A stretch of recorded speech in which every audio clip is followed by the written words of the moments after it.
આજે તો અમે બધા ભેગા થઈને ફ્રી ફાયરમાં જેણી બાકાજીકી બોલાઈ નાખી। નવરાત્રી ભાગ 4। જય શ્રી કૃષ્ણ મિત્રો, સ્વાગત છે તમારું મારી એક નેનચકડી દુનિયામાં। આજે તો બનાવતા હતા પેલો કાકો તેમના માટે શાક, એટલે હું એ પણ ખાવા પહોંચી ગયો। અને જે ખુરચીમાંથી મેં મારી યુટ્યુબ ચેનલ વાયરલ કરી હતી એ ખુરચી આજે ભાજીજી। પછી નિશાળનો ટાઈમ થયો એટલે હું આવી ગયો ઘરે। પછી હું તૈયાર થવા લાગ્યો નિશાળ જવા માટે અને ફટાફટ થઈ ગયો તૈયાર। गाड़ी स्टार्ट कर। लेकिन ये साला कर क्या रहा है यहाँ पे?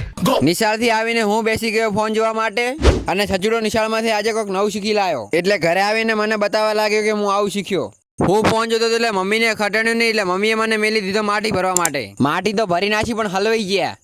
પેલી બાજુ હવે કઈ રીતે જાવું? ભગવાન ઓન ગારામ પાડી દીવો। અને ભોપિયા ભૂત જેવું શું લાયો? પછી મેં પણ પહેરી લીધું। કેવો લાગુ છું કોમેન્ટમાં કહેજો। હોજ પડી ગઈ એટલે હવે હું ઢોરા લઈને હેડ્યો ઘરે। હોજ પડી ગઈ એટલે કેવો મસ્ત નજારો આવતો હતો। અને તમે બધાને શું કહો? અમે તો એમ કહો કે સંધ્યા ફૂલણી।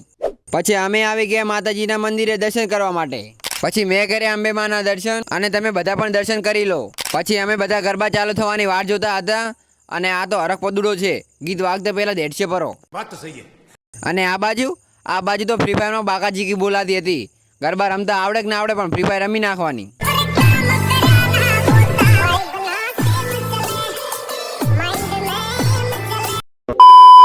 અને ફ્રી ફાયર તો બધાના ગોડા કરી નાખે। આજો દિવાલે સોટી રમેલા છે ને, ઉપર તાકતાય નહીં કે કોણ આવેલું છે।